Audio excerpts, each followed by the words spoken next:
This conference will now be recorded.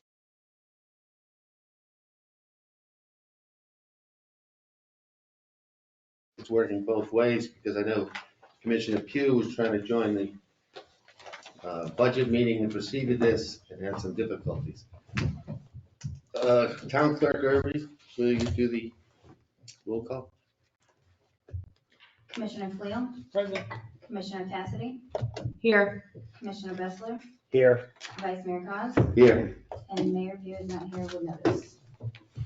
Okay, let's rise. I pledge allegiance to the flag of the United States of America and to the republic for which it stands, one nation, under God, indivisible, with liberty and justice for all.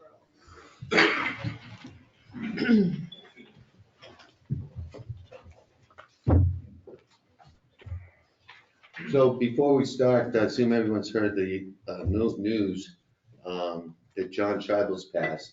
So I think we should take a moment of silence. He was quite a force in the town and helped us a lot with a lot of the beach rights issues.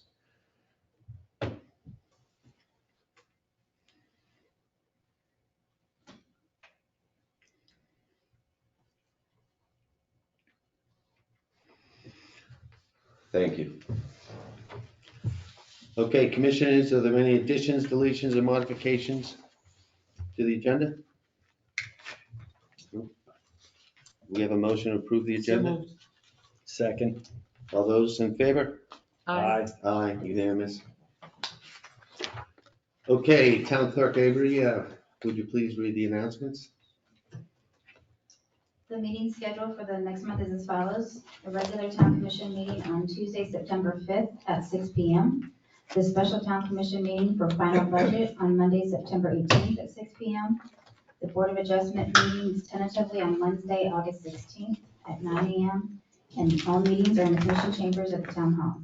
Residents who wish to sign up to receive important town notifications and news through Civic Ready should sign up on the town's website or call the town hall for assistance. Thank you. Okay, I'll now open it to public comment. The public comment is on items that aren't on the agenda. If you bring up an item that is on the agenda, then you can't come back and do public comment. Or you don't get electric shock? You don't get two shots. Terry Brown, Harbor Drive South. Did I get that right? Yeah. I got a call today about the remnants of Porter Street from A1A to the beach deck. That is public property. In 1994, the town abandoned from A1A all the way to the intercoastal to close the gap so that that developer could put that 15-home development in there, Waterways, Ocean Harbor Estates. Yeah. So the question was, who owned that and who's responsible for the maintenance? Well, it's town property. In fact, the guy who lived in our neighborhood convinced the town years ago to put the sidewalk in. So it's a paved sidewalk. The coconut palms and the grass belongs to the town. Now, whatever agreement anyone had to take care of it is something separate from the ownership. It's actually public property. And Jeff Pugh ordered a title search because he didn't believe me. And he title searched every right of way in town, and that one's, of course, owned. Owned by Ocean Ridge. Owned by Ocean Ridge. Now, what the agreement with the wall is a little mixed up because the wall was supposed to be set back 3 feet, but they allowed it to go to the property line if they moved the coconut palms over to the right of way and took care of the wall, painted it, cleaned it, and all that. And one of our fine neighbors, Chris O'Hara, donated the architectural appliques that are along the wall, which looked nice. That was a nice thing that he did. The only other thing I wanted to bring up at this point was this issue of the water valves, and the Billy Armstrong is getting beat up pretty bad. But you really shouldn't hold everything against him, because when we moved here 32 years ago, Ken, you might remember G and Jensen was the engineers that did the water pipes for the fire hydrants. That was all new at that time. And at that time, the story was, listen, guys, these underground galvanized pipes are so bad, you're going to need to replace them. Well, as far as I know, they've never replaced except in certain areas where they broke. If you dug one up and looked at it, you'd close it up right away because you didn't want to see it. So that's on the town. I think that some of the town managers were afraid to bring anything up to the commission because it costs so much money to repair and replace them. But if you'd listened to me and paid off the debt on the town, you would have had $500,000 every year, year after year, to do these types of projects.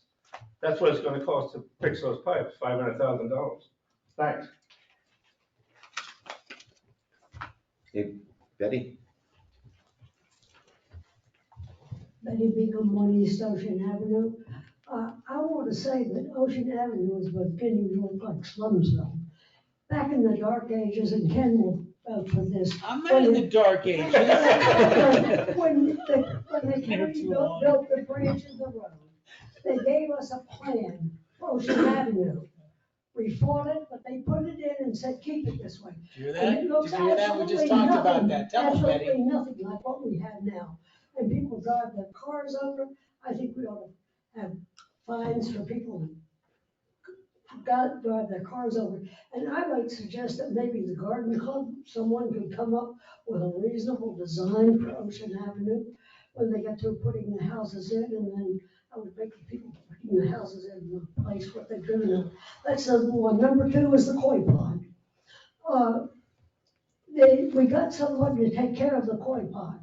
They took approximately, I think, at least 30 kois out of the pond. I've been trying to find out that they buy them from us. Those kois were worth $40 to $60 a piece. And they left the koi pond looking terrible. I think something ought to be done about getting remuneration for the kois that took out of the pond. Thank you very much. That's a good point on the koi pond, by the way. I was assuming it was heat related, why it looks so poorly. No, and I can discuss that during my time, but the main person that maintained the koi pond for the town through the company we used to contract with left that company, and the company that we had contracted with really was not capable of maintaining it in good condition. I don't know how many koi were originally in the pond. I do know we are down to less than 15. They stopped breeding. We have since hired a new company, which is actually owned and operated by the person that originally had maintained the koi pond. He is doing extensive work. We've replaced the UV light. We've put an aerator in to assist to make sure that the fish have adequate oxygenation. So the look of the pond will improve, is that? It is. You'll probably have noticed that the lily pads are starting to come back, but it is a slow process so that we don't shock the fish. Okay. Thank you, Lynn. Okay, any other public comment? We're all set. Okay, approval of consent agenda? So moved. Anybody second it. got any problems? All right, all those in favor signify by aye. Aye. Aye, unanimous.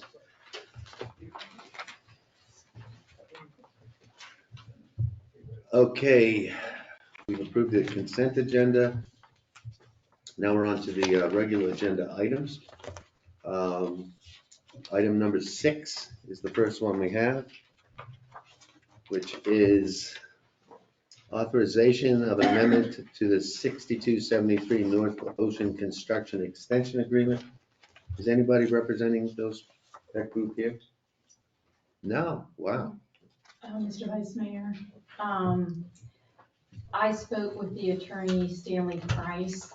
As you know, we've been working on a finalized version of the amendment to the extension agreement, which are supposed to have construction completed July 6th of this year. The two main outstanding issues are obviously the utilities, both with FPL and Boynton Beach, and then the front facade. As you can see, if you've driven by, they're working on putting the windows back in the front facade. The utilities, they're hoping this month to get more accurate understanding of where they are at the schedule. The issue that we were discussing at the last meeting was a payment of additional taxes to the town, because if you don't have a CO in 2023, they go another year just essentially paying taxes on land value. So I presented a draft that had a provision for them to look at and to provide sort of what their thoughts are on what those additional taxes would look like. He has been trying to reach his client, who apparently is traveling, and he has not been able to reach his client. So he asked if he could get another month extension so that they can come back in a month with hopefully more information on the utilities and their thoughts on the additional taxes. My thoughts are this would be the last extension without something in writing, setting for the terms that we've discussed so far, which would be the liquidated damages, perhaps a payment of additional taxes, if they can't determine that the utilities will get done this year. I'll go on that, make a motion for a 1-month extension. You just want to extend to the next town, To the next town. through the next Okay. town. For the To town. September. Is there going to be any conversation between now and a month from now about what those damages are or could be, as we talked about in my staff meeting? Yes, I want them to propose a number, and we'll go from there. We've Okay, done, as you know, the town manager has done some background due diligence to try to figure out what realistically the town has missed out on, and we're gonna find out where they're at with that. okay, can I just comment on that? Because I will not be here at the September 5th meeting. And I know that the calculations that Lynn prepared were based on the land value and then the additional, what they've submitted for construction costs. My argument was that a better way to look at it would be, or an alternative way to look at it would be comp sales, and most specifically, the Drift 6285 North Ocean, which was purchased in 2018 for $8 million, which was the land value presumably, and is now assessed by Palm Beach County tax appraiser at $29 million. So their total tax bill is $560,000, I think, a year, and Ocean Ridge's portion of that is about $160,000 a year. So if you think about, say, the value would be something at or above that, given the size and design of this home, we're really looking at, we've forfeited 6 years of taxing it on its value because it wasn't completed.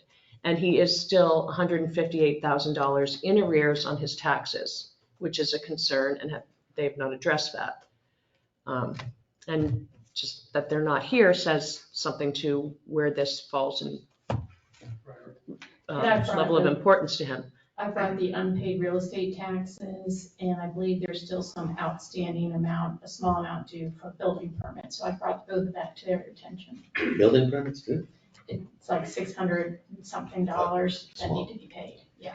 So the way I'm understanding this is you are going to continue to talk to their attorney over the next month. And hopefully at the next meeting, you will, and he will have agreed to a fee, let's call it, which will include Carolyn's hundreds of $1,000s concern. When I did just a quick calculation, I think that we've foregone almost $1 million in tax revenue in Ocean Ridge, not their whole tax bill, but in Ocean Ridge. So it's just a matter of negotiating with them. So if we can't agree, then we'll bring it forward written without a number in it. Well, so far you've been successfully talking to them, just taking a while. Yes. All right, any public comment on this? Okay, hearing none. Mr. Vice I want to make sure Mayor? there was a second. Was there a second on that? No, that's why I was about to go back to you to make a motion again. I didn't, okay. Oh, I already did. Is there a second on Ken's motion to extend To the the, next meeting. I do not have a second yet. to the next meeting? Second, All those in favor? Aye. One other thing, one other point. Can you get from them, between now and the next meeting, something from FP&L in the city of Boynton? Yep. Confirming the representations that they're making to us? Yep. Thank you. I can address one of those. We did receive a copy of the approved permit from FDOT for 6273 to do their water boring. And it was sent to the city of Boynton as well as to our engineers. So it is a wet tap of a 4-inch line from across the street. My understanding is now they're just, it's a matter, for the water utility at least, of scheduling a contractor. All set with the answer? Thank you. Okay, moving on to item number 7. And again, this is our town attorney. Yes, this is the ordinance on the beach sign for second reading. As you may recall, at the last meeting, there was a minor change. Yes, to add regarding the composition of the sign. That change is reflected, so we can move forward now with second reading on it. However, I don't know if there's some further issues that have come up. So let me speak first and I'll go to public comment because there's probably people here directly affected by this beach sign issue. So in my discussions with Christie about this ordinance, I brought up an issue. If you have stairs going down to the sand and you want to put a rope on the beach side and hang a no trespassing sign, you'd be fine because the ordinance doesn't cover that. So we agreed that needs to be addressed in this ordinance because it technically is a sign on the beach, even though it's on somebody's staircase. And Christie felt, correct me if I'm wrong, that we couldn't add one more phrase to a second reading that covered that, or are we okay doing that? As long as it's not a substantive change. It's more the intent. It increases. Clarification. It clarifies the Yeah. intent, right.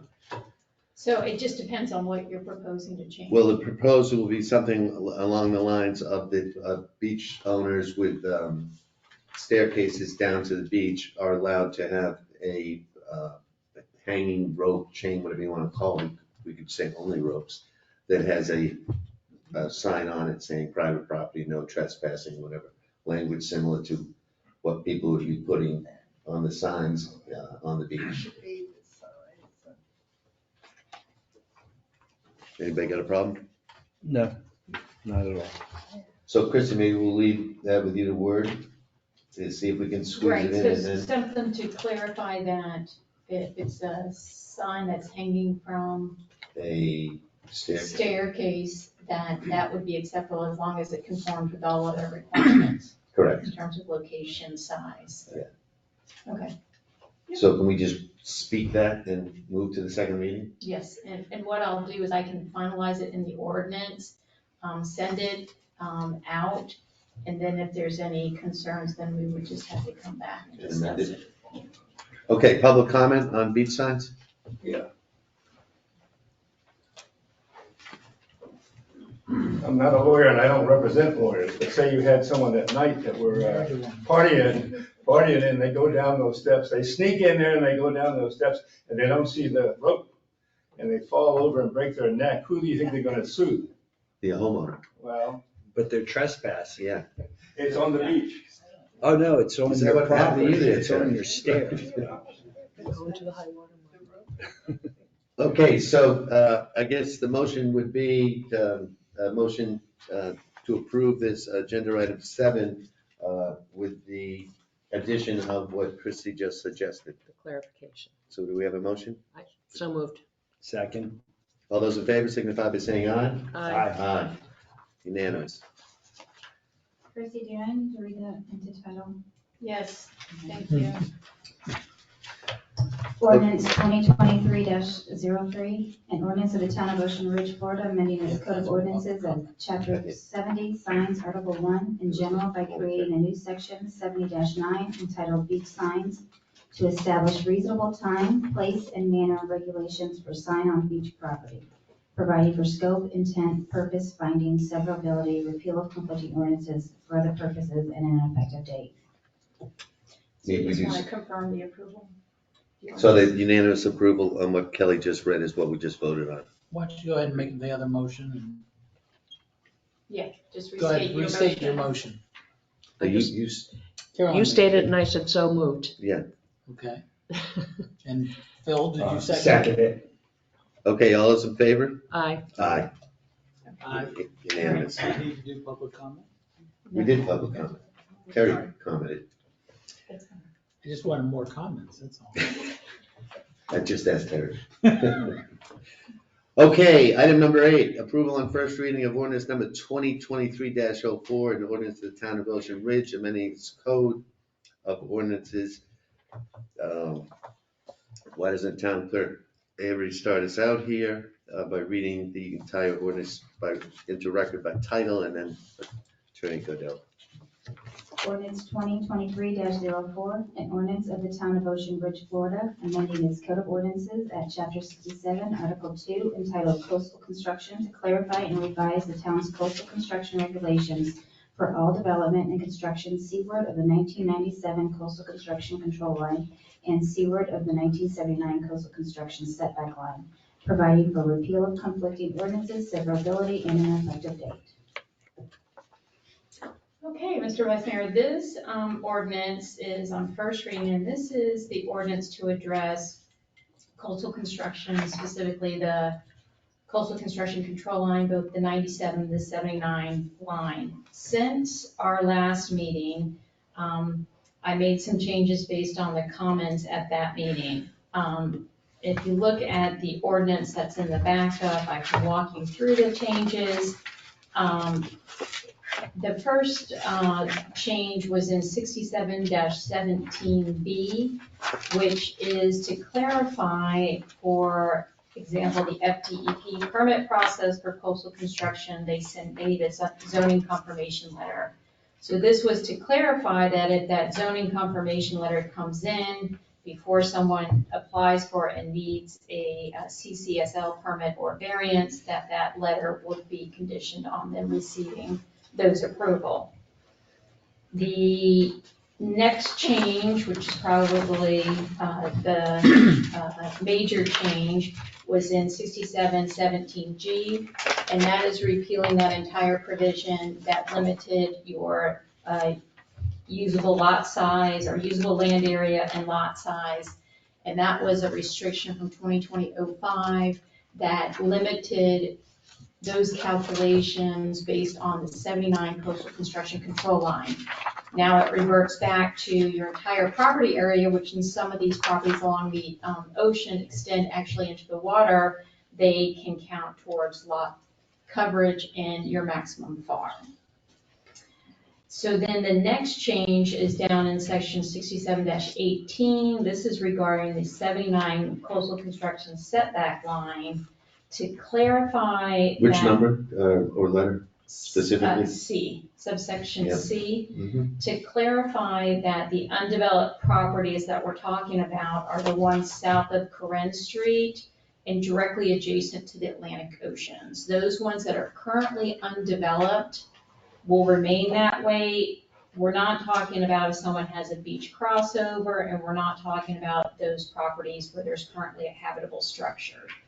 What this is intending to do is based on 2020-05, which was to preserve those undeveloped lots in an undeveloped condition.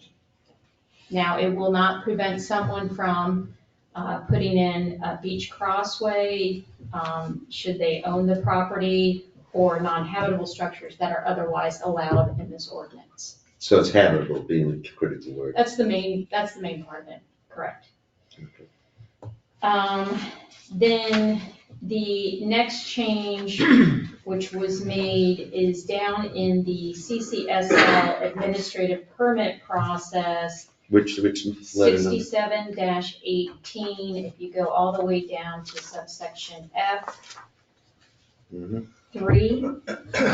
It was to clarify the notice provision so that when someone applies for the administrative CCSL permit, that then the adjacent property owners, not neighbors, within 300-foot radius will receive notice that a CCSL administrative permit has been applied for. And this is to make sure that they receive that notice as the property owner. Just down from that, in subsection 5, I also clarified the language in there that even if none of the property owners respond, or if the property owners do respond, the town manager or designee in their decision on the administrative permit can look at, the adversely impacted adjacent property owners. So that gives them a little bit of more varied discretion, that they don't have to just rely on if comments are received, because sometimes people are out of town, don't get their mail, what have you, and so this would allow them still to look at those issues if they exist for adjacent property owners. And then finally, down further in subsection 7, it is to make this language a little bit clearer, so that it's clear, it complies with Florida statute, that if they receive their administrative CCSL permit or the variance is granted, the resulting building permits are conditioned on other regulatory, like FDEP approval. And that's consistent with Florida statutes. So those are all the changes I made since we discussed this on first reading in July. As y'all know, you received a memo and another proposed ordinance from the attorneys of Louis Longman, who represent Mr. Malnick, the owner of the property at 6301 North Ocean. They provided some other thoughts, and I did speak with one of their attorneys on Friday morning last week. One of the concepts we discussed is thinking about this process. Currently, under the current ordinances, if you want to construct, let's just say, a new habitable structure seaward of the 79 coastal construction control line, you would have to go to planning and zoning review for development review. You would have to get a variance, this is under the current ordinance. By current, you mean 2020-05. 2020-05. 2020, okay. For a new habitable structure, you would also have to get a variance under the pending ordinance, because it's a new habitable structure seaward of the 79 coastal construction control line. And if you receive both planning and zoning development review approval, you receive the variance, you would have to go through your regulatory approvals like FDEP, and then you could get your building permit from the town. That's really kind of the current process. The difference is, under the new ordinance, that requirement for you to get a variance goes away for the most part, except for the habitable structures seaward of the coastal construction control line, or the existing habitable structures when they want to expand it bigger than the current footprint. Those two types of development still need a variance under this proposed ordinance. The difference is everything else would be through an administrative CCSL permit approval within the purview of the town manager or designee, unless they deny it. Then you'd have to go to get a variance. So one issue that I thought was a good idea that they had proposed was, in those cases where an administrative CCSL permit is denied by the town manager or designee, to have them go before the planning and zoning board. Because, you know, the variance is truly a hardship-driven process. And if you stick technically to the hardship criteria, it is tough, should be tough, to get a variance. So if we're going to allow most of them through an administrative process, then I think it might make some sense to then have them, if it's denied administratively, to have them merely go before planning and zoning and have it be in a special exception type of approval. That way, it's not a true hardship that they would have to show, but something less than that. And the reason I think that's maybe a good middle ground to have is we are trying to take baby steps away from 2020-05. And one of the big issues is getting that variance for everything that's seaward of the 79 coastal construction control line. So peeling that back and trying to make things more administrative, I think makes sense. But then if we then take everything that gets denied administratively to a variance standard, it's kind of like almost slipping back into a 2020-05 type of position. So in the ordinance they drafted, they have some of that language to allow for sort of, they called it a waiver, it could be a special exception to go before P&Z. I don't recommend that everything goes to P and Z because that would add another public hearing to that process, which is one thing we're trying to also peel back from and to allow it to happen administratively. That again would take us back to first reading. We could go forward with what we have now and see how it works. And if we're seeing more people are having to get variances than what we desired, then we can, pull it back some more. That's the policy Can I ask a decision. question? So does this change the role of P and Z? Because they have development plan approval capability, but they don't have any zoning authority, right? So you're basically giving them the ability to make a zoning decision. Correct. You're right, because right now, all they do is development plan review, which is really an architectural review for the most part. They review our ordinances, so they do work with the zoning stuff, but they do it in an advisory capacity. Right. So this would be something new for them in terms of doing sort of a special exception to allow for someone to do that. So That's an excellent point, so. Should we allow public comment before we start talking Yes. about it? Public comment?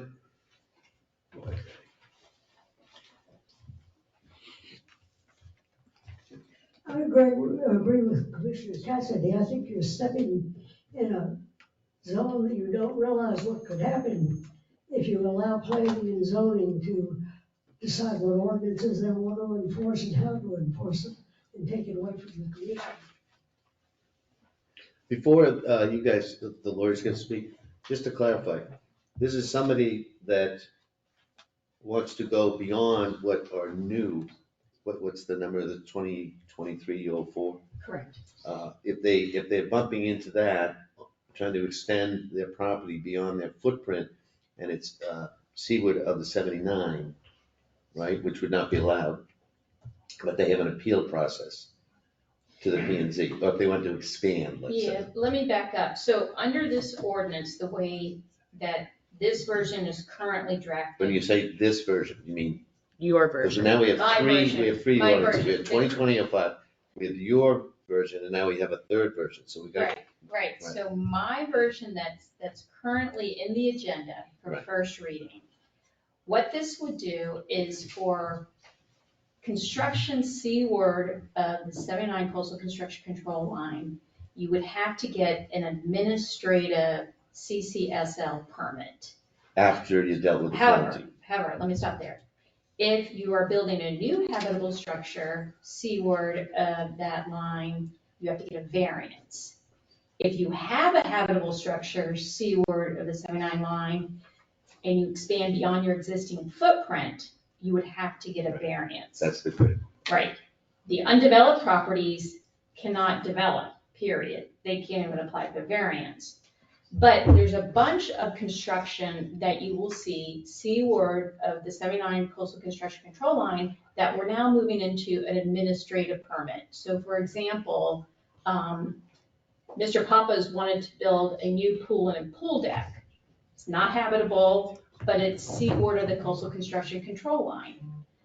That would be now through an administrative permit process. It wouldn't require a variance. What my discussion is for that type of construction where you could get the administrative type of permit, if it's denied by the town manager or designee, then it would go to planning and zoning. But that's not in your ordinance. That's not in my That's in ordinance, that what is was in a done. discussion, and they have suggested a waiver type of provision, which is similar to a special exception, but that's what they're here to discuss. So under what's in the agenda for first reading today, variance is required for new habitable structure or replacement of a habitable structure beyond its footprint. Everything else administrative, that's allowed. Undeveloped parcels, you can't do it. Okay, so you're teed up now. So if you could please, so we can follow this, because we've struggled with this for what, 3-4 months now? And we finally have something that we like. So you have to explain to us what you're doing to this first reading that we like and why we should do it. All right, Well, thank you very much. My name is Janice Rustin. I'm with the law firm of Lewis, Longman and Walker. I'm here with my colleague Robert Diffenderfer, and we're here on behalf of Alvin Malik, the property owner at 6301 North Ocean Boulevard. So I just want to thank you all for taking the time to reconsider the 2020 ordinance. I think the impacts that are now being seen at a later time. I think it's the right move to sort of take a look at it and how the town can streamline this procedure. And I also want to thank Christy for her time and talking to us for the last couple of weeks over this process and really scratching our heads and sort of, how this can work for the property owners, how this could be an easier process for the town. And so, we've talked about this idea of a town manager permit is, I think, the right direction to go in terms of an administrative process. But rather than calling it a permit, we're looking at a setback waiver, an administrative setback waiver, which is a common form of relief from other towns and cities in Florida that use this process. We talked about a special exception, because your code allows for a special exception, but for uses. And so typically, a special exception is allowed certain uses in certain areas. So we think, on further review, a waiver, a setback waiver is a more common type of approach. So what we really tried to do is streamline this from the point of view of the property owner, and for all of us here trying to struggle what this ordinance does. So we have, broken out into 3 separate categories. Construction, all for development seaward of the 79 CCL, 79 setback line. Development that is prohibited, completely prohibited. Development that's permitted seaward of the 79 line. And this corresponds to the exceptions that are in the ordinance before you. And then development that is permitted with the issuance of a setback waiver. So there would be 2 types of waivers. There would be waivers that could be granted administratively by the town manager, and administrative or setback waivers that would be granted after a public hearing by the Planning and Zoning Commission. And as to the Planning and Zoning Commission's duties, they do review site plan, they do development review. And for this particular issue dealing with the setback, it really has to do more with the building's dimensions as opposed to what's permitted in a certain zone. So while the Planning and Zoning Board this isn't really technically a zoning decision because it has nothing to do with whether this is residential estates, this is really more of a dimension, a site plan issue.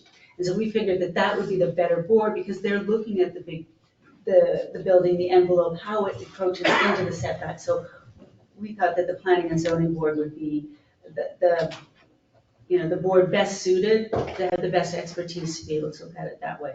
So, and because they're already going for new construction construction that substantially improves an existing structure, already goes to planning and zoning for the development review or site plan review. So they were already scheduled for a public hearing. This would make it easier for owners who wouldn't have to go to one hearing with one board and another hearing with another board. They would go to planning and zoning for their site plan, and as part of the site plan, they would look at the waiver, they would look at the setback and decide at that point with public hearing open for comments from adjacent neighbors, whether they're going to grant the setback waiver, and if the setback waiver is granted, then they'll approve the site plan. So we just thought it was kind of a more complex, compact process. In terms of the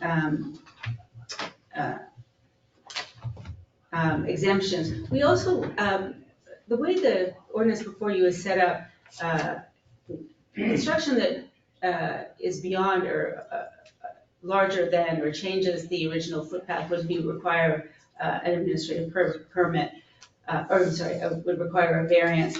But I think there is some value to allowing or kind of encouraging new construction, especially with new hardening materials and new building code. So rather than an owner who would be in the position of making a decision whether I just remodel or whether I actually do some serious reconstruction and change my footprint, I would still be able to be entitled to reconstruction that would be permitted, as opposed to having to go through an extra step process. And I think that would really encourage people to sort of improve their houses. So I think limiting the exemptions to just only those development that's within the footprint, this is an important tool that the town can use to sort of encourage, more hardy development.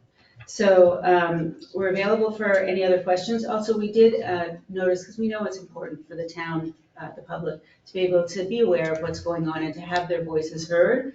And so we really do believe that the best body or to address those particular concerns from adjacent neighbors is the DEP, the Florida Department of Environmental Protection, because they're looking at really the technical aspects of storm, surge, and part of their role when they issue the state permit is to look at the impacts on the adjacent neighbors. So we'd like to sort of have those public comments, if a way for the neighbors to be able to, submit their comments directly to the state. And so that's why we added as part of the ordinances.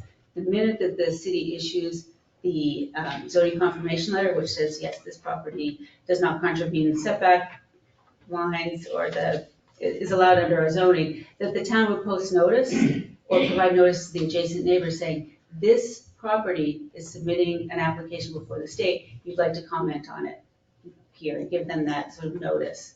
So we're available for questions. Well, only the voting, yeah. So I'm a little confused, and I've been confused for 3 months, so it's not you. It sounds to me like we have this ordinance 1, the Christie ordinance is in front of us, which limits seaward of the 79 line to the footprint, unless you're in a situation where you want to go beyond that, then you have to go get a variance. We're not trying to encourage people to build beyond the footprint seaward of the 79 line. So what your ordinance seems to be saying is there's less discouragement for going beyond your footprint, because now you want to make it part of the site review process, which seems to defeat what we've been trying to accomplish for 3 months. No? Slightly different. As I said, there are 3 categories. Yeah. So permitted, development that's permitted, but without having to go before a board, is just that construction. Right now, I think if you're not on the ocean and if you want to build, do some remodeling or that changes your footprint, you don't have to go before planning and zoning. So we want it to be only if you have it more than 50% changed or new construction, do you have to go with planning and zoning. So we kind of wanted to keep that same distinction. If you have, you want to go beyond the footprint, maybe just a bit, build out that area, create a wall of some sort, then you wouldn't have to go for the hearing, the public hearing. By that you mean a variance hearing? Yes, You or wouldn't have whatever to you go decide to before the do, board. whatever board does the public hearing, so whether it's Is a there any more variance, public whether it's a comment setback. after we're done? Well, I think Before we we discuss can't really this? say no more public comment because you're No, gonna I want didn't to say, get some no, I'm questions. gonna ask. So is there any would you more mind comment? remaining there? Because I'm sure Ken's gonna bring you back up anyway. Sure. Did you want to hear from other, and then we can Yeah, get into please. questions? I think it's appropriate. To what? Hear from other, Oh. if there's any other public comment. You already had your shot. Yeah. Wait a minute, you're, It's no, there's confusing. no tag team. Can I just thank you for revisiting this issue from 2005? I think it is important for members of the town to understand that you're hearing them on these issues. What Janice has described to you and what we have provided to you is, I think, a relatively straightforward 3-category process for essentially minor non-remarkable changes. There's a pure, the ability to do it, pool decks, landscaping, that sort of thing. An administrative approval process for the town manager for what we're calling a waiver, which I think is the appropriate terminology to use for this. You're really just talking dimensional criteria here. You're expanding in space in one direction, and that really is more a waiver function than I would think a variance. And that's what I wanted to talk about, is the variance process. I don't think is the right zoning tool to get you where you want to be here. Because what you're doing is dealing with your space on your lot. It's a site planning issue, and I think using the waiver mechanism with that being reviewed for substantial changes in front of your planning zoning board goes with all the other site plan stuff that your planning and zoning board's got to look at anyway when you're processing an approval to do a rebuild or a substantial improvement on your site. So I think that's the right tool out of the zoning toolkit to use. Again, we are grateful that you are proceeding in this direction. We think what we have proposed gives you a really straightforward process to get there. We're happy to answer questions. What happens under your proposal if the PNC does not grant a waiver? It comes to you. The normal appeal process. Right, it travels with all the other site plan stuff.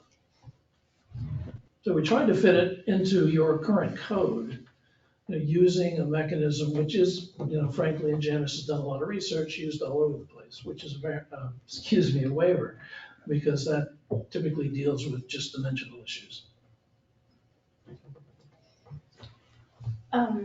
If I can give you some thoughts on what they propose. They are advocating for a large property owner in town. So some of the things are absolutely policy decisions, but for example, the process right now when you go to development review of planning and zoning is oftentimes, except for the site plan, they're looking at conceptuals, because until someone gets planning and zoning approval, they often don't start their construction documents. So oftentimes what you see at the building permit stage is a little bit different than planning and zoning. And oftentimes the town engineer, the town and zoning authority, they have to do a re-review at the time of building permit because to recheck their calculations and things like that. So at the initial planning and zoning development review, it's a different review that they're doing than at the time of building permits. And what my proposed ordinance is looking at is that what they submit to FDEP, including their construction documents, is what this town gets to review administratively. And it's not at the outset at your planning and zoning architectural review. The other thing is that they are allowing for expansion of existing footprint for those structures that are currently east of the coastal construction control line. So for those parcels that have been developed, that were allowed to be developed by DEP at the southern end of town that are almost entirely seaward of the 79 coastal construction control lines, under their proposed ordinance, they can be further expanded. So you have to read, obviously deep into all this language. I know it gets into the weeds and it's confusing unless you sit down with a strong cup of coffee and look through everything. Like I said, they definitely brought up some good ideas, some different ways, but I think we've all been through 1,000 different ways to approach this issue. Whether ultimately a variance based on denial of administrative permit is the way you want to go, or whether we should look at more of a lighter P&Z special exception. That's the one policy decision that I see at this point. Otherwise, I think we've gotten to the point where we're ready to move forward. Any other public comment? Did anyone write in any public comment, Kelly? Did you receive any public comment by email? Just the one I handed you. Well, that doesn't do it. All right. She got to read it. I No, don't, it's that whole packet I gave you. Oh, From the that's- attorney, yeah. You didn't ask me. I kept We- asking, we any other knew- public comment? We knew we didn't need to. I was waiting, in all due respect, for the attorneys to finish. But just looking at the simplest possible picture, Christie was talking about south of Corinne being protected in some of the language in your ordinance, correct? But looking north, the properties that already have an armor, you call it, but it's known as a seawall, that extends beyond Edith, right, to the two mansions into the estate area that have the, I don't visualize which properties. Then it stops. I think it No, stops it's right. seawall. It stops at Stops at Edith. Edith, there's no It stops seawall at north that- of Edith. That property owner to On the the north south. of Edith No. doesn't have a seawall? That's No, John correct. Scheibels, who Okay. just passed away. No, Um, he's not. And they all wanted it, they just weren't allowed to. DEP wouldn't let Okay, it. all right, then I got the picture there. My question is, going north, all the way to the inlet, you really have no vacant property. You have a property that someone overpaid $29 million for next to the Ocean Club that's gonna come in here and ask you for a lot of stuff, I know. But what impact does this have on that property that's gonna be vacant, he's gonna tear that building down. Because all the other property along there is already developed. You have the public park, the city park, the hammock, you have the condos, so those are already built. So this issue of measuring beyond the coastal construction line, it really impacts just that one area that we're talking about between Corinne and Adams, right? Yes. I'm sorry, That's really the next ordinance. yeah, okay. This applies to the entire coast of Ocean Ridge. So we're talking about calculating buildable area though, really, what it boils down to. I mean, they have to meet the setbacks on the sides, whatever you end up granting on the setback in that area, the setback from the front. You can't build past the wall. You can cram a big huge structure in there, which is what they're trying to do, which is what we tried to avoid with 2020-05, is the reason why that came about. Anyway, I got a chance to talk again with the next ordinance? Maybe. Any other public comment? All right, commissioners? I have a couple of comments. I think there's a lot of merit in what you're suggesting. In looking at this, I've never felt the variance procedure is the way to handle these types of issues. And I like the fact that I'm familiar with the setback waiver situation that many municipalities use. And I'm sorry we didn't think about it in advance of this meeting, quite frankly. Because conceptually, that's kind of where we want to go with it. You still get all the advantages of what you want, but we're streamlining the administration of it. And it makes sense for this to go before the planning. Well, I mean, it is planning and zoning, right? And for that waiver, and if they deny it, they can always come. I don't know if I necessarily want it to come before the commission. I think if it's at a certain level, if it gets denied administratively at the P&Z level, boom, that's it. You either go to the circuit court or you know, there's magistrate procedures. There's other things that if we really deem necessary to go by, or you just let it go. But it provides a simplistic, I shouldn't say simplistic, that's not true. It's an easier path, if you will, for the residents of the town to have things done, and it provides a lower cost basis for us because it can be handled at the P&Z level. They would have certain criteria that they would have to meet in order to make that application, as Christy pointed out. I'm not buying everything that they're saying in their letter, but what I generally liked was the concept of having it done on that basis as opposed to using the variance method. Because keep in mind that a 79 coastal construction control line is not intended to say that you cannot build within that control line. It's only intended to say, if you do, you got to get permission from the state. So there's certain things that are going on. So it's in concert with the whole procedure that we're doing, and I kind of really like it. It makes sense. Basically, doesn't it come down to that you've removed the hardship element? Remove the hardship, and you're taking it out of, we gotta look at the Board of Adjustment differently than what we've had. It's not a weapon to be used. The Board of Adjustment is not a weapon to be used. It's a means of taking very seriously somebody's application for a change in your code that no one else either has or, well, it depends on meets criteria. But it makes sense, for example, using the examples of whatever homes or whatever properties in the north end. If one of those properties wants to extend something or do something, do we really need to make them go through a complete variance process for something that can be handled on an administrative basis if it was a minor change?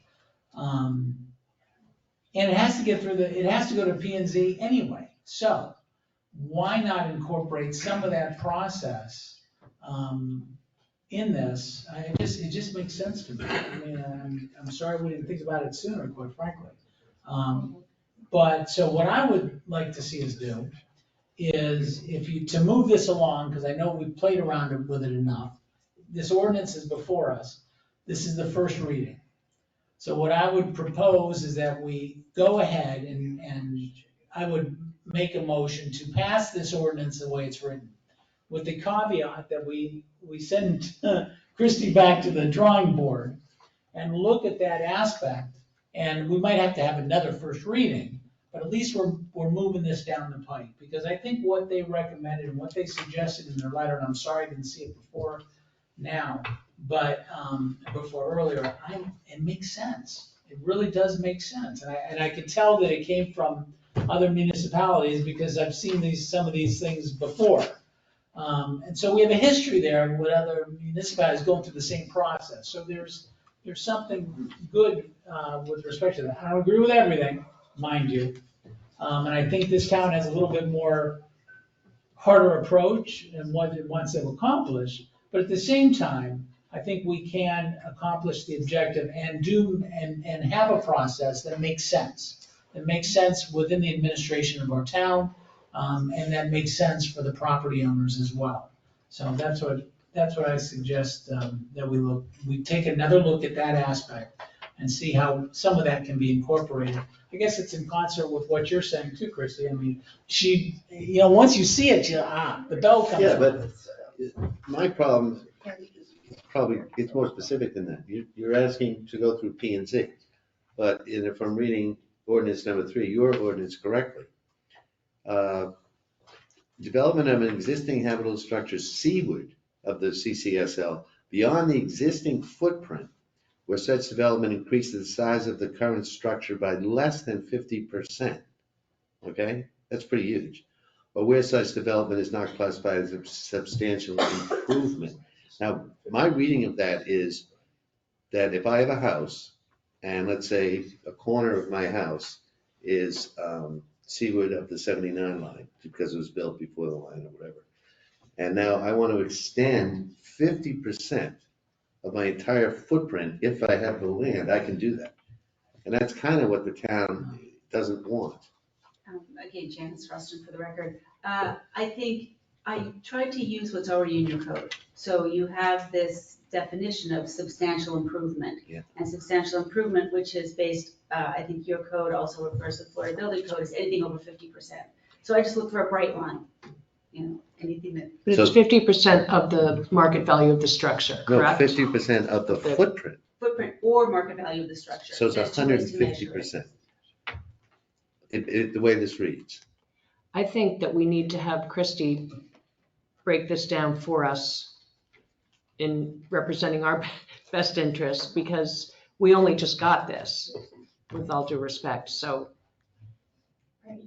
And I think, I think based on Ken's comments and my initial comments, I think there is perhaps some value to looking at if the administrative permit is denied, sending them to P and Z for things that would be otherwise allowed administrative, I think makes sense.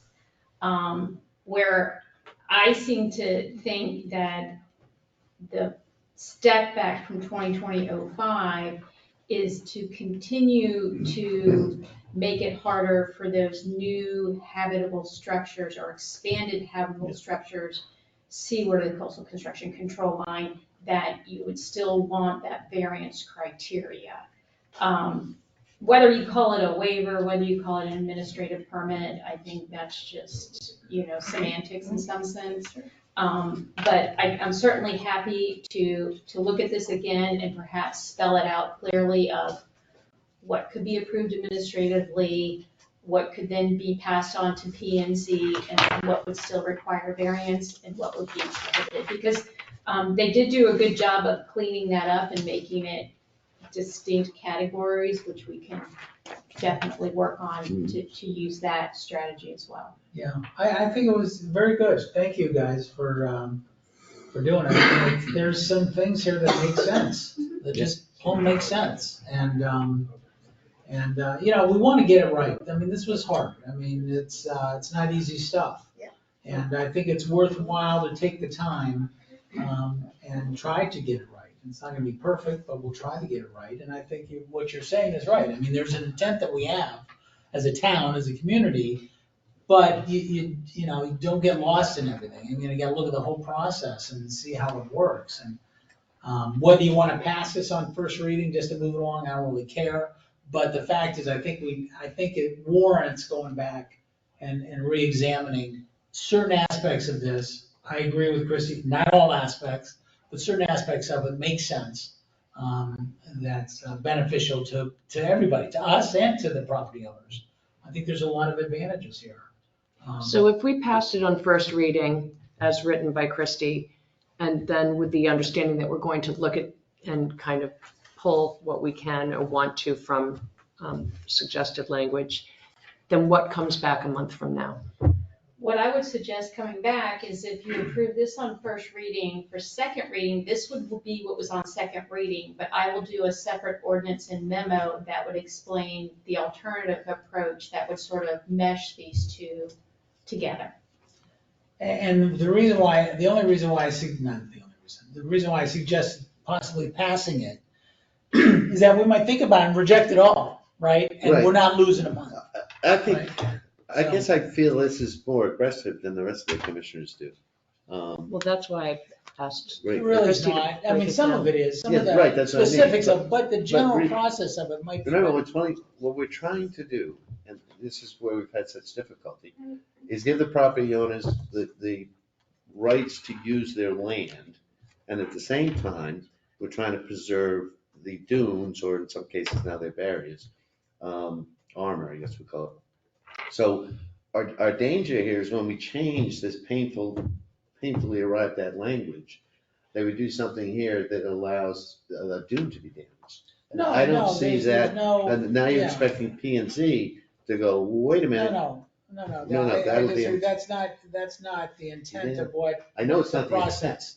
But that has nothing to do with the process of what you have to go through. It's the intent Because of what we. we're not changing, she's not gonna go in there and change certain aspects of what the criteria is for doing it, just in terms of the process in doing it. And what it's called is, it just makes sense. I don't know if it makes sense to pass and. Well, why don't you, because- to not pass anything today? Is that what Because you're saying? it sounds like Christie's gonna really take a look at this, and you're enamored by certain parts of ordinance number 3, as we all are, but we're concerned with other parts.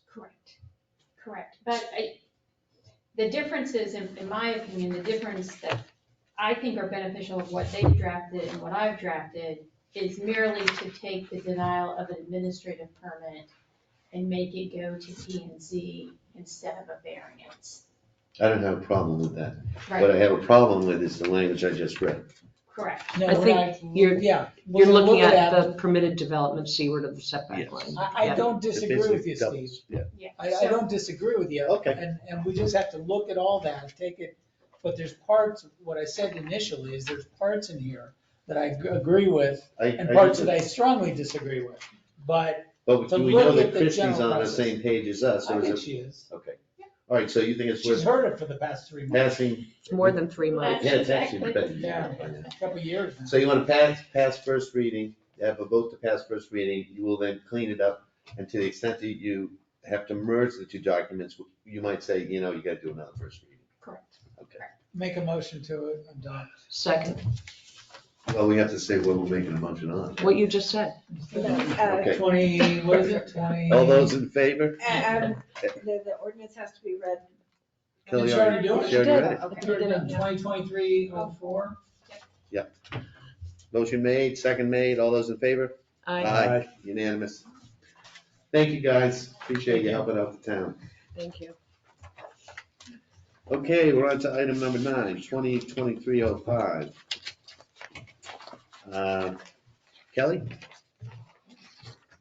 Ordinance 2023-05, an ordinance of the Town of Ocean Ridge, Florida, amending its code of ordinances at Chapter 64 zoning, Article 1, District Regulations, Section 64-1, RSF and RSC Single Family Residential Districts, subsection 64-1J, RSF Single Family Residential Property Development Regulation to identify the 1979 coastal construction line as the rear setback for lots adjacent to the ocean, amending subsection 64-1K RSC Single-Family Residential Estate Property Development Regulations by declaring 14 parcels of real property bordering Old Ocean Boulevard between Anna Street and Corrigan Street as conforming lots of record under the Residential Single-Family Estate RSC District requirements for minimum lot size, lot width, and/or lot depth as applicable, creating a new subsection to provide specific development regulations for the identified 7 parcels of real property on Old Ocean Boulevard between Anna and Corrigan Streets, amending subsection 67-17G to delete the usable lot area restrictions for the RSC single-family residential estate properties, and providing clarification, severability, conflicts, and an effective date. That's probably the longest ordinance heading we've had in a while. All right, Christie, you want to explain to us? Yes, thank you. Actually, the title, that last part, amending subsection 6717G, is removed because we're deleting it in 2023-04. So that's not gonna be part of the title anymore. The changes that I made since the first reading, that we had at the July meeting, I can just walk through the ordinance. As you can see in the title, obviously that last provision was removed. The first change I made was just to tweak in 64-1J and 64-1K to clarify that it's the coastal construction setback line, which would conform with ordinance 2023-04, the language that's there as well. And that's just to clarify that those are the setback lines for those properties. The other changes that I made were to address the armoring that we discussed. And this is in the RSE, the Residential Estates District only, to encourage the armoring along the lots along, obviously they're all along the ocean, to not just say armoring in the event that they're not authorized to get a seawall from FDEP, that they could do other things to encourage, protection, stabilize the dune, deaccelerate erosion, protect the upland structures. So it gives them a variety of options instead of just a seawall. What that does is that allows them to keep the 32% for lot coverage and the 36% for maximum floor area. Those are the current percentages in the code. Now, by removing that language in 6717G, their entire lot is now considered. So if you think about it this way, they've already gained a little bit of area for their lot coverage calculation and for the floor area calculation by deleting that language. This allows them to actually gain a little bit more because if they have some kind of armoring or other protection methods, it gives them a little boost. So this is actually giving them a little boost in lot coverage and your FAR. Each parcel, it just varies. It just depends on where their property line is for that calculation. And so those are the main changes. Obviously, in section 3 of the ordinance, I took out the change to chapter 60-7 as that's now in the other ordinance. So those are the only changes to that one. Christie, on right at the beginning of 64-1, you have highlighted existing subsections A to J remain the same. It shouldn't be A to I remain the same. I'm sorry, that's a good catch, thank you. I will make that change in the final version if this gets approved. Okay, public comment? Okay. We did. Who is that? Oh, You're already up. Don't get down. Oh, boy. You go first. Janice Rustin from the law firm Lewis Long and Walker, on behalf of Alvin Malnick at 63 Ocean Boulevard. We had some comments regarding the changes to maximum lot coverage, maximum floor area. From your comments at the last meeting, it appeared that you wanted to sort of give those people a bonus if they had a seawall. As drafted, it looks like the people who build a seawall or do this extra work get the same as what they get now, but those who don't get less. I think that there's a reduction. It appears to be that, if you look at subsection 5. Hang on, let's catch up with you. Or other protection methods. So any other protection methods, if you do any of those, you get the same as what you get now, 32% of your lot coverage. But if you don't, you get a reduction. So it's a bit of a stick, right? Instead of a carrot, why not give them a carrot? Like if you do the building of the seawall armoring or other protections, we'll give you a few extra percentage of floor area footage. But if you don't, you get to stay the same. It was just a different way of looking at it. Instead of taking stuff away, give a little extra square footage to those people who take the extra effort. Those were our comments on that particular thing. So that's my comment again, that the language at 6717G that we're deleting, they no longer currently have that type of allowance for lot coverage and floor area ratio because their lot was squished with 2020-05 in making those calculations. By now deleting that language 6717G, it goes back to their entire boundaries to calculate your floor area ratio and your lot coverage. Right. So they're actually getting a bonus by leaving it at the same because they already got a bonus by pulling back the language from 2020-05. Because the seawall It's becomes. restoring what was taken away by 2020. Correct. And I'm not aware of those other protection methods not being generally used along the coast for construction, whether you're seaward at the 79 line or not. So for the most part, this is gonna be back to their lot coverage in their farm. Do you understand what Christie's saying, you guys? Yeah. We went through this at the Yeah. last meeting. Yeah, we Are they finished? You're up. You're up, Terry. The clock started. Yeah. Well, could I ask the clerk to please include all of this documentation and letters from the lawyers into the packet when we go and look at the record? Okay, thank you. The other thing is, so it can be reviewed by just average schmucks, it's very complicated. But, 2005 was deemed, prior to the previous administration, was deemed to be too extreme, too restrictive. And now we've gone way over the other way. They're getting bonuses here and bonuses there, and we're going to end up with very low, and I know it's all economic, price of land, price of property, sales are beginning to level off, Ken, right? Is that right? They're not going up still. So it's pressure, economic pressure.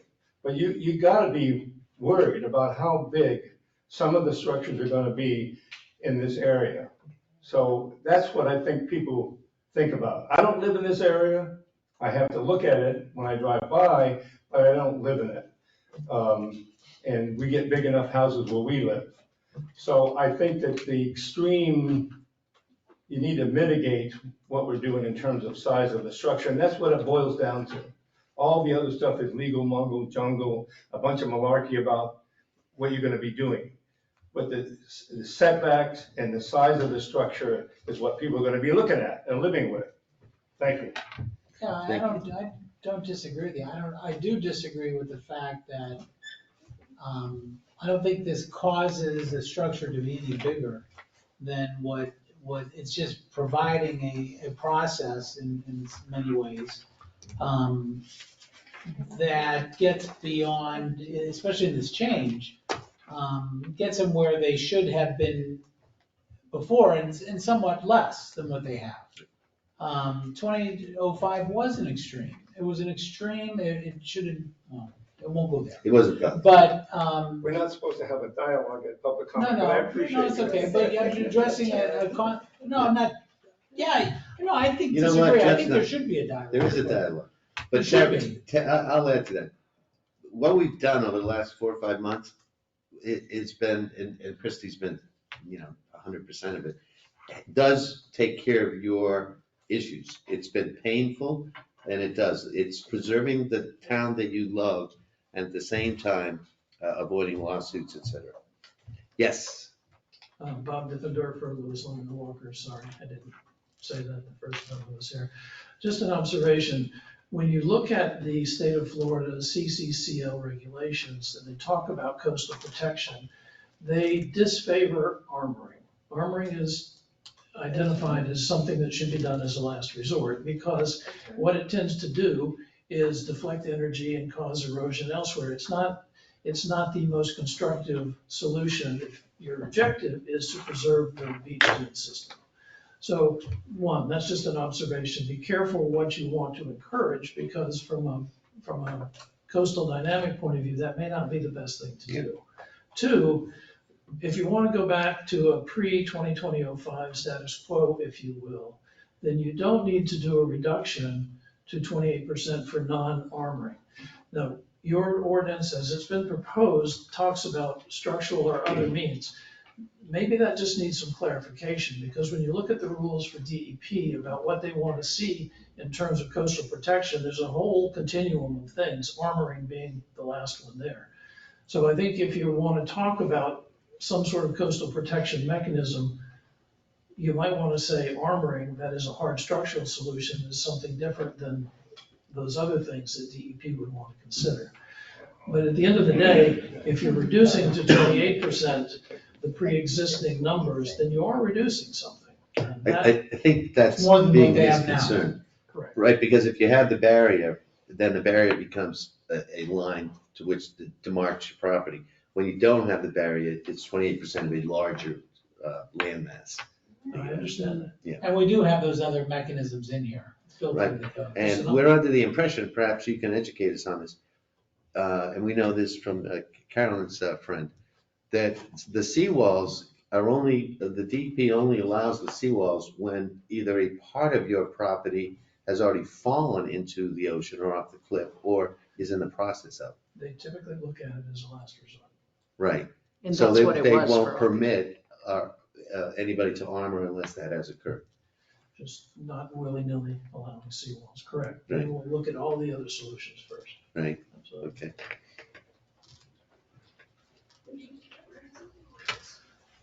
Okay, any other commissioner comments? Move to adopt 2023-05. Second, Do we have to say with the changes that you wanted in the reading by Kelly? Christie, are we okay? No, you're fine. Okay, all those in favor signify by saying aye. Aye. Unanimous. Okay, agenda item 10, 5 Midlane Road, for a waiver of penalty portion of the fees. This came up previously, and I will let our attorney explain why it's coming up again. Yes, it's coming up again because when this came up on the agenda at the July meeting, I was reading the ordinance at the same time as the agenda memo, because I hadn't caught it, and we do have a provision in our code under section 67-58 that sets the penalty for if you do work without a permit. And what that penalty is by ordinance is it's 2 times the permit fee plus $200 if the total cost of the work is equal to or less than $5,000, and then it's 4 times the total amount of the permit fee if the cost of the work exceeds $5,000. So the request in the agenda item had them paying 3 times the permit fee. So, and I believe that's by Florida Building Code, and so I think our existing building official, that's what they said, well, it's 3 times. So since our code sets out specific language and I screwed that language up, we told the applicant, you could just go ahead and pay the 4 times because that's what our code has as the penalty provision, or we'll bring it back and I'll clarify to the commission my error in reading the ordinance. The other important fact that I think in reading the ordinance is I don't believe it allows for a waiver of the penalty. Because the way the ordinance is drafted, 6758 has an A, a B, and a C. Subsection C deals with this penalty. Subsection D talks about a refund of your permit fee, and has a subsection 1 that talks about the commission has authority to waive the permit fee. So that's the way I read it. So I'm bringing it back to tell you that for this particular property, they should be paying 4 times the permit fee for both of their permits. That I don't believe this allows for a waiver of that penalty. But obviously, I think in the big picture of things, we probably need to address this ordinance. You can ask for public comment. Yeah, public comment?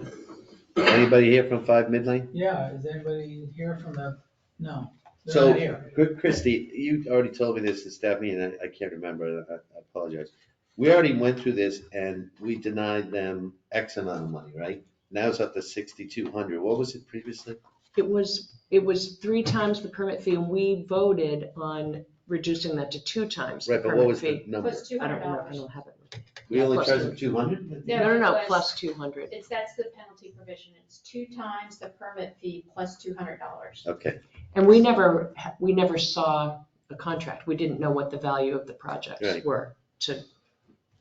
but we already told these people they're We gonna pay already one told fee, them. now we say, Yeah, gotta so, keep I more. mean, with respect to this one, is it, did we say, and I don't remember, did we say in the last meeting, I know I asked you before, Kelly, but maybe did we say what exactly, did we vote on a flat denial, or did we vote to say that it would be X? 2 times. We voted on 2 times plus So 200. we did vote on Yeah. 2 times.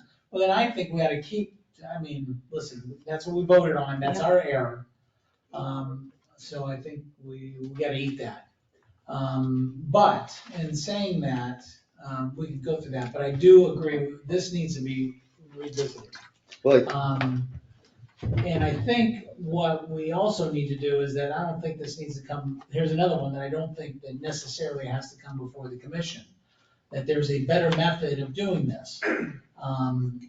That we don't need to be necessarily involved with it, and we should have a penalty that is commensurate with what is happening. For example, if it's one-time situation, it can be 2 times the permit fee, or, and have an escalating some other method, because there's no reason why we're getting so many requests for waivers. There's something that we should be examining here to see I think and that- try to also enforce. And if there's a contractor that there's gotta be right now the penalty's all on the homeowners. And for the most part, sometimes they deserve the penalty, right? If they intentionally, and it happens I guarantee there's probably not a house in here that somebody hasn't done something that didn't meet the exact letter of a permit. But there are different levels. There are contractors out there that purposely go out there, I hate to say it, and try to beat the system. And that's really where our concern is for the most part. So we should develop and let it go back to the P&Z for examination of this process and say, is this the best method? Because I think there's a better method that gets to what we need, gets accomplished what we're really looking for. And for a contractor that doesn't meet the guidelines, that there's a penalty in such that we don't accept their permit applications, and/or there has to be a requirement that they get another contractor to sign off on their permit application. So there are methods that we can employ that send the message that accomplish the same objective without it coming up before the commission for us to waive. So looking at it administratively, and then almost like a hardship. This is where a hardship situation could apply if somebody brings forward and they go before the magistrate. So we should put this on the agenda for the workshop. It should be on the agenda, well, for the workshop, or send it over to P and Z. I just laid it out. I just have a for them very to boring review question. it. What did we deny last time? Do you know the money amount? I don't. $3,500? $3,500. All right, so last time we denied the 3,500, and that money's already in our kitty, right? No, No, we haven't. they have not paid yet. They have not paid? No. Aha. And so now. Well, no, but this is the concern I have. If we voted what I it know, I was, agree, that's the I concern. agree with you. If we So, didn't. But I just wanted to make denied it. sure we got agree. the majority of the 6,200. And I think what Christie, if I heard Christie correctly, she says 4 times is a bit excessive. Is that Florida Building Code or is that It's- Ocean Ridge? 4 times is your code. Florida Building Code is usually 3 times. Right. So the other Okay, option so- is we could do 3 times, but I But we agree already we can. voted on the right, two, yeah. Exactly. Okay, somebody want to make a motion to, So, are we denying this If we're one? just gonna keep the We're gonna same keep- motion and vote we did last time, you don't need to take any action on it. So we're removing item number 10 from the agenda? We'll just tell them yes to pay what was voted on last time. Okay. All right, number, and- but wait a minute, I think, let's get it on the P and Z agenda to re-examine Yeah. this. Okay, Yep. please. Okay. but what they're re-examining is simply the 3 times. Is there consensus on that to take it Yeah. to planning and zoning to look at? Okay. Okay, Lynn, town manager, it's your report time. Thank you, sir. Most everything is in your report in the packet. One thing that I really want to highlight is brought up during the July budget workshop about the contract the town has with iguana control to remove the iguanas from the community. So I wanted to provide some information related to how successful they are. From July 2022 through June 2023, Iguana Control removed 1,868 iguanas from Ocean Ridge. They visit the town twice a week and trap discreetly. Their trapper discreetly removes the iguanas with a modified pellet gun on municipal property only. So if you're having a problem with iguanas and it is not on town property, unless the individual specifically contracts with Iguana Control or another agency themselves, under our contract, they cannot go onto private property to eradicate any of the iguanas. They are only authorized to work on town property, so if you break down these numbers, it equals to just under 156 iguanas per month and approximately 20 iguanas for every time they visit the town that they remove. And I think that is, important when we consider how much we spend on iguana control and what the potential is. I believe we did some research during one of the staff one-on-ones that each iguana during their life actually can lay up to 60 eggs 3 times a year, something like that. 40. 40 Yeah. eggs. So by eradicating as many as we have, just presuming that they're normal population, 50-50 male and female, exponentially we have removed a significant amount of current iguanas and potential future iguanas from being born. But in addition to my standard manager's report, I passed out to each of the commissioners before the meeting, and I would like to read a memo regarding the water distribution system Wait, valves. let's, want to stay on iguanas for a minute. Okay, So I did the math with Lynn. And it's, by killing 1,868 iguanas, you rid the town of 37,000 eggs, which is pretty amazing. So that's the good news. The bad news is that this guy claims he's here twice a week. And from residents, I've heard that he has a tiny little car. So you're right on the math. It's actually 18 iguanas 2 times a week. 18 iguanas is on Tuesday and 18 iguanas on Thursday. But there's no evidence of him having the ability to transport those iguanas. So how do we know he has actually killed 1,868 iguanas? Right? He doesn't have a pickup truck. How do we know? What's he do? He calls you and says, hey, I killed 10 today? no, If he files a report, it would be with our public works Right, department. a report means but nothing. I can file a report. You can hire me for $40,000 a year. I'll file that I've killed 1,868. I will follow up and get you additional. No, I want some method where he has to And for come through accountability, town yes. hall So we parking. drop all the carcasses off. He has to show him when he comes through. Take This a is photo. nonsense. I will identify and put together an accountability. If somebody's a Process. Gowanus is huge, and I'm told this guy is a car the size of a Volkswagen bug, It's a soul. right? I don't know Really, that, guys, quite It's a little honestly. soul. Like a Mini Yeah. Cooper, actually. The Mini Cooper size? It's tiny. No, it's a soul. It's, Well, yeah. Kia. Well, that's I've a, seen him drive around. but you can't fit 18 iguanas in it. How many is it really getting? Right. Okay, so we have a contract with this guy Yes, that we've already signed. yes. So moving forward, as of this week, he needs to come through the town hall parking lot and somebody, Billy or Steve or Scotty or, was ever in the, but he opens his trunk and he says, yes, because I want proof of this. I don't believe it. Okay. All right. Yep. Yeah. As I said, I wanted to read a memo that I distributed to you as a follow-up to the water distribution system valves. I wanted to follow up regarding the recent article published in the Coastal Star. As we discussed during the July 2023 budget work session, I tentatively budgeted $50,000 in the public works budget to begin the process of locating, exercising, and raising the valves for the potable water distribution system.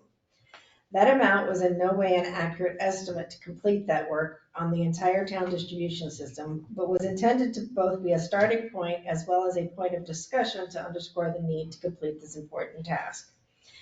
The article published in the Coastal Star in August 23 edition on page 11, column 1, improperly quotes Public Works Supervisor Billy Armstrong, attributing a statement to an email to the Coastal Star.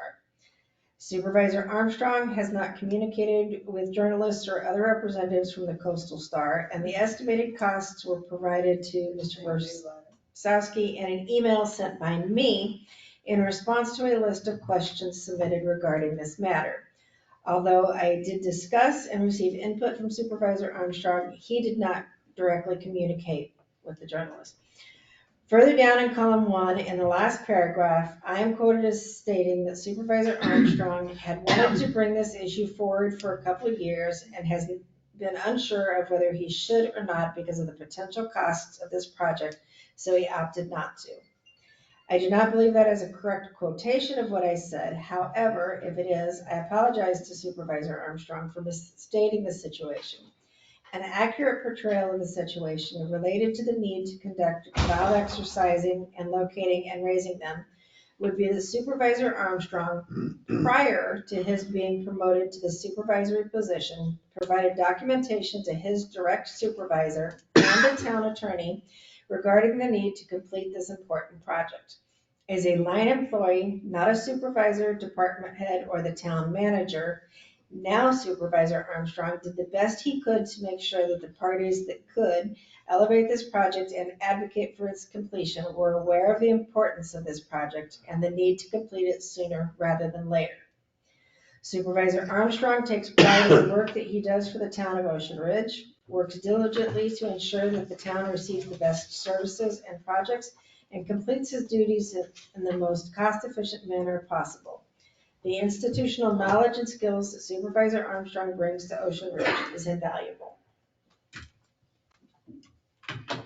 So can you add in that you apologize for saying the commission's stuck in the 1980s? I don't remember saying this back in the 1980s. Remember that about the Yes, tablets? about the tablet. Yes. Actually, yeah, I'm very happy you wrote this letter, Lynn, because there was a lot of articles, and I know, is this Mr. Larry? Yeah. You're new to Ocean Ridge, unfortunately, that, you're kind of stepping in without much experience in this particular little town. But I have to quote what's said on the diet. I understand. I mean, maybe some misunderstandings and misstatements. But I'm very happy you wrote this letter, number one. Number two, Billy has brought to the attention of previous town managers that this problem existed and has been ignored. And on the fire hydrants, I know for a fact that there was one town manager who will leave nameless, who actually had it in the budget to spend the money on the fire hydrants, and that money was never spent on the fire hydrants, it was spent elsewhere.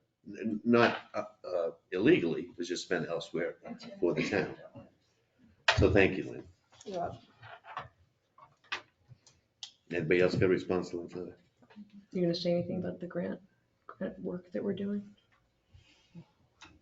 I hadn't planned to say anything about the grant I work. thought you said you were gonna include it in your well, manager's.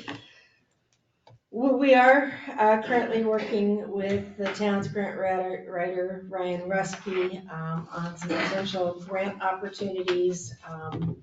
One is a FERDAP grant that, if we find the land that the town is interested in purchasing for additional conservation property, would allow us to purchase that property. One is a coastal resiliency grant that we talked about during the budget workshop that would allow us to receive up to 50% to do additional stormwater infrastructure. What we're looking at is the Hudson Avenue seawall and changing that from a hardscape wall to an actual constructed seawall. And a third opportunity is a grant application to seek between 40 and 50, preferably 50% of the funds that the town spent on the Priest property in 2022 to reimburse the town for that property as it's been put into conservation and preservation. And we also had a great meeting with our state rep, Joe Casello, Oh, what did he last say? week. Lynn and I did, yeah. What were the highlights? Well, the highlights are that he doesn't know about that a problem exists unless someone comes to him with a problem. And we did talk about the water valves, and he would be willing to help us with seeking state appropriated funds for that. And septic to sewer is a big topic of conversation in Tallahassee as well. So it was good we've started a dialogue, so it's good. By the way, Lynn, one thing on the water valves, and I think I read this in the Coastal Star, maybe it was in the minutes. The finding the water valve, raising it, putting the cement block, I think it was $1,200 to do all that. There's no need to do that. We have GPS. All you need to do is punch a button on your phone. It's like man overboard in a boat, and we'll know exactly where those are. We'll know where they are. They will still be buried, Yep. and they will still not be. But the first stage of this project is going to be locating them. So we don't need to spend $1,000 after we locate each one to raise them. I That's my point. believe the cost that was quoted was a total cost to find, exercise, open and close it, make sure, Yeah. hope that there aren't any other cascading effects of that, and then raise it up to ground level and put a concrete collar. So they weren't individual costs, it was the total cost. There's no need in my mind for the cement and the raising. If it's under 3 inches of dirt and we know exactly where that GPS location is, Billy can get a shovel. That's me. Okay, town attorney. Can I please make a public comment? I can't resist. I was one of the people that recommended Billy Armstrong for the job when he applied. So I knew him before, and I don't supervise his work, but I do know that he is a good guy and works really hard. And one of the issues has been previous town managers reluctant to bring issues in front of the commission because of the cost. Yeah. We had a town manager here that wouldn't buy a roll of toilet paper without coming here. Remember him? Ken Skank. I mean, he was afraid of doing anything. So really, he's a good guy, and he will work to solve this problem. I guarantee you that. It's going to cost you money, and by the way, in my opinion, the town engineer got off scot-free on this issue. There should have been an inventory of every single pipe and every single valve, and that would be the responsibility of the town engineer, in my opinion. Thank you. Thank you. I do not have a No report. Chief, you're up. My report's in your packet. If you have any questions, I'd be happy to address them. I'd also like to thank the public and Officer Boyle. She led a back-to-school drive collecting supplies for the Guardian ad litem. And we delivered, they came to pick them up Friday, and the supplies filled up an entire SUV. Wow. And it was great. All right, anybody else got anything? Okay, meeting's adjourned at 7:40. Wow. Keep in mind, we've been at this since 4.